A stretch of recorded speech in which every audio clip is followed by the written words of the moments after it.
Le patron du PS est avec nous aujourd'hui, Jean-Christophe Cambadélis, bonjour. Bonjour. Je vais commencer par Air France. Est-ce que vous demandez la cessation de la grève? Tout à fait. Vous dites aux pilotes, au personnel navigant, cessez la grève? Oui, je dis que cette grève est hors propos quand on connaît la situation des personnels d'Air France. Je crois qu'à un moment donné, il faut garder raison. On ne peut pas cumuler les avantages, on peut comparer les salaires, on peut aussi voir ce que vit la France aujourd'hui. Et dans cette situation, un peu de retenue me semble nécessaire. Jean-Christophe Cambadélis, l'inquiétude des pilotes est claire. L'installation d'une filiale de Transavia, d'Air France, donc, à l'étranger, en Europe, avec des règles sociales du pays qui accueillerait cette filiale. Bien sûr, mais ça ne nécessite pas une grève, ça nécessite une négociation. Et je trouve qu'en France, bien souvent, on prend telle ou telle catégorie en otage. Négocions, discutons. Je ne pense pas que la direction Air France soit fermée à la discussion. Et puis il faut comparer la concurrence telle qu'elle existe. Et aujourd'hui, je crois que cette grève n'est pas adéquate. Jean-Christophe Cambadélis, vote de confiance à l'Assemblée nationale pour Manuel Valls. La situation est délétère, dit-il. Qu'est-ce qu'il veut dire par là? Parce que vous savez, il y a une situation assez particulière. Quand on met de côté nos amis minoritaires, frondeurs, etc. Vous avez un vote, personne n'en parle, où vous aurez tout à la fois la droite, le Parti communiste et le Front National qui vont voter contre le gouvernement de Contre gauche. le gouvernement. Ils seront minoritaires. Manuel Valls sera majoritaire. C'est l'enseignement du jour. Mais au lieu de parler de cela et du contenu de la politique économique qui est menée, nous sommes surinformés jusqu'à ad nauseum sur les frondeurs. Jusqu'à la nausée, oui. Oui, voilà, sur les frondeurs. Sur les frondeurs. Voilà. Surinformés sur les frondeurs. Écoutez, aujourd'hui... À quoi servent-ils ces frondeurs, finalement? Rien. C'est des amis qui... oui, des amis, de faux amis. Non, ce sont des amis. Ils sont des militants socialistes, ce sont des amis qui discutent, mais pas depuis cet après-midi, depuis... Est-ce qu'ils nuisent au gouvernement et à François Hollande, franchement? Ils les aiment pas trop. On peut pas dire qu'ils aident le gouvernement. Puis c'est pas leur objectif, je crois. Oui. Vous appelez à l'union sacrée? Oui, j'appelle à ce que... J'ai vu Jean-Marc Ayrault qui appelait à l'unité, je vous coupe, Jean-Christophe Cambadélis, sans citer Manuel Valls. Mais j'ai vu aussi, Martine Aubry nous dire, moi je suis pour l'indépendance de chacun. Bon, alors on peut l'expliquer. Jean-Marc Ayrault appelle à voter la confiance. C'est la confiance à qui? À Manuel Valls. Martine Aubry dit il faut que les parlementaires jugent en confiance pour la réussite du quinquennat. C'est pas pour renverser Manuel Valls. Alors bien sûr, on fait des analyses sur des demi-phrases, etc. parce que on est dans un climat là paroxysmique, on avance vers le vote, qu'est-ce qui va se passer, etc., etc. Bon, voilà. Mais ça ne nous émeut pas, je vous le dis tout de suite. J'entends bien, vous en avez vu d'autres. Oui. Mais si on veut rester tranquille, on se dit quoi? On se dit qu'en juin, il y avait un vote qui a été positif pour le gouvernement, les mêmes acteurs sont là, l'été n'a pas dégonflé les frondeurs, ne les a pas fait augmenter, c'est le même rapport de force, et le gouvernement sera majoritaire par rapport à un rassemblement hétéroclite du Front National, du Parti communiste et de la droite. Donc le gouvernement sera majoritaire, Manuel Valls va pouvoir gouverner. Ça fait 6 mois qu'il est Premier ministre. Hein. Oui, mais je vais revenir. Il a gouverné. Oui. Enfin, il dit aussi, dit-on ça en privé, vous allez peut-être me le confirmer, si d'ici 3 à 6 mois la situation n'est pas inversée, ce sera foutu. Vous êtes d'accord? Non, je ne suis pas d'accord, mais j'étais surpris par ce titre. Oui. Et lors du séminaire des socialistes, du groupe socialiste, qui s'est tenu hier après-midi, il a pris la parole d'emblée en disant « je n'ai pas tenu ces propos ». Donc, non mais si d'ici 6 mois la situation ne s'inverse pas, c'est foutu. Mais non, il faut gouverner dans la durée. Nous allons aller jusqu'au terme de cette législature et nous allons faire en sorte que la France se redresse. Bon, ben oui, il est temps. Mais c'est ce qu'on fait depuis le début. Ça fait 6 mois qu'il est là, il a déjà perdu la moitié, presque près de la moitié de la confiance que lui accordaient les Français, le Premier ministre, je parle du Premier ministre, et qu'a-t-il fait depuis 6 mois? Mais écoutez, nous avons fait voter une loi rectificative, nous avons mis en place... alors je vous concède que ça prend du temps. Ça prend du temps depuis le 14 janvier où le président de la République a annoncé le pacte de responsabilité. C'est voté en juin et c'est revoté pour des éléments qui n'ont rien à voir avec la politique et la pratique gouvernementale, à nouveau aujourd'hui. Ça prend énormément de temps, c'est le problème de nos institutions, c'est trop long. C'est le problème de vos institutions et de la gouvernance, pardon. Avec des ministres qui démissionnent, avec... pardon, mais oui, mais Jean-Christophe Cambadélis... Je crois que Manuel Valls se serait bien passé de la démission, enfin la démission, la non-reconduction de M. Montebourg, Hamon et Mme Aurélie Filippetti. Bon.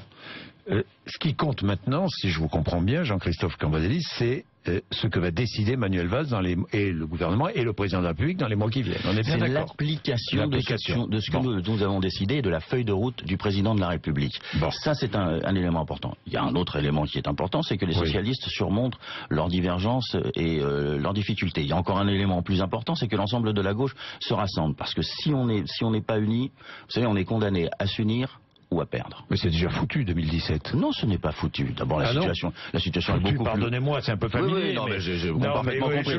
Oui, bon, c'est ce qu'on dit en privé. Mais on dit en public, on est, voilà, dit foutu ou pas foutu. Le problème, c'est pas celui-là. La situation est beaucoup plus volatile que ça en l'air.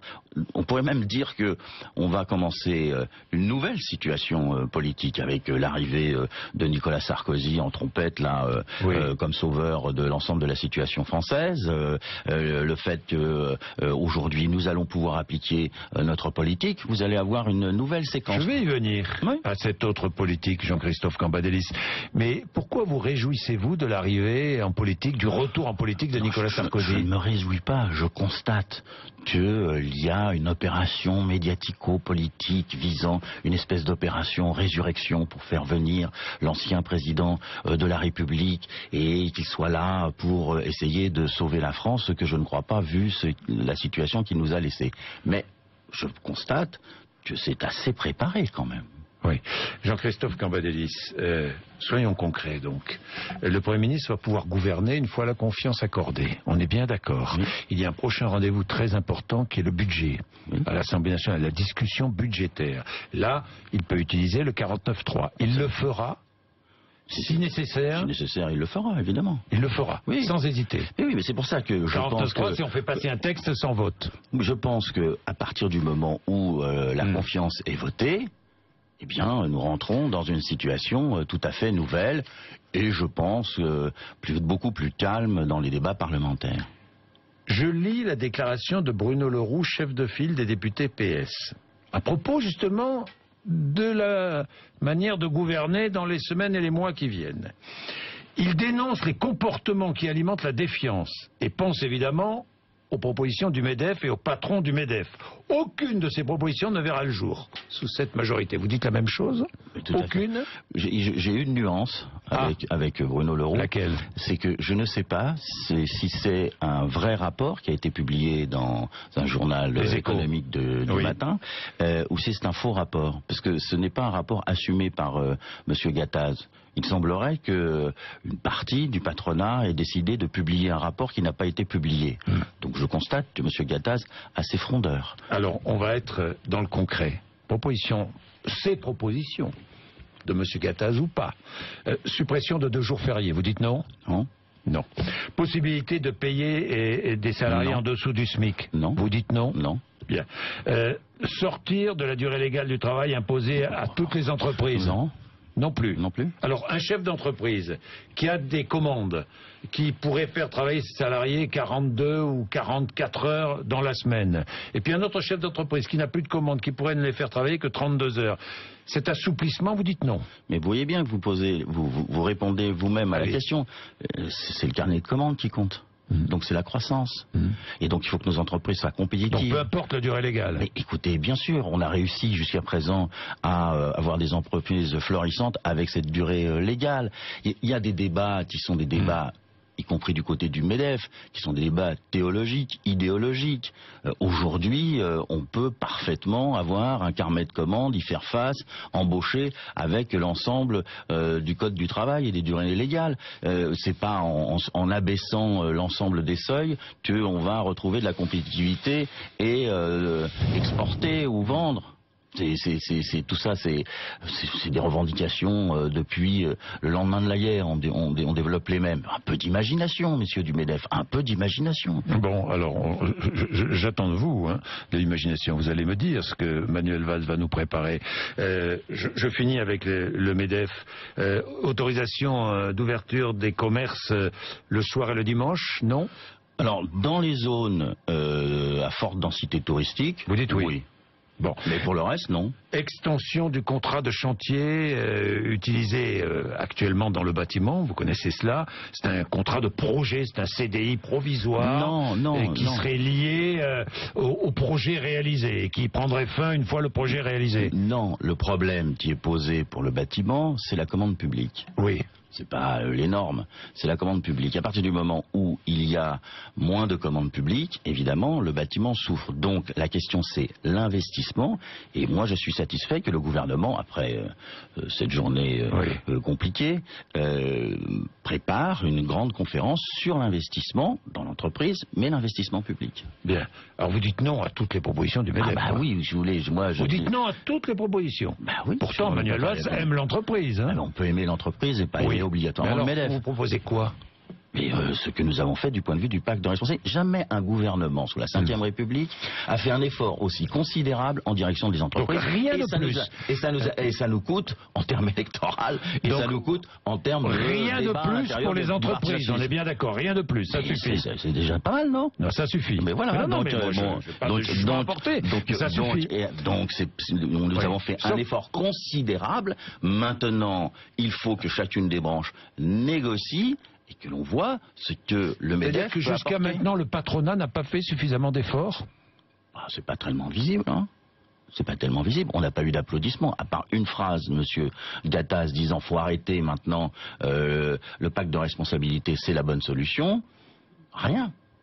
Vous attendez quoi, là, aujourd'hui, du patronat? Mais que les négociations dans les branches se mènent. Il n'y a qu'une seule fédération qui a signé.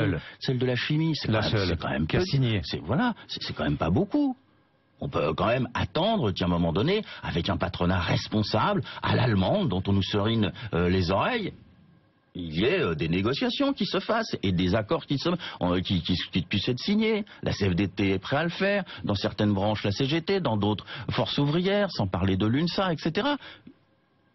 Et rien.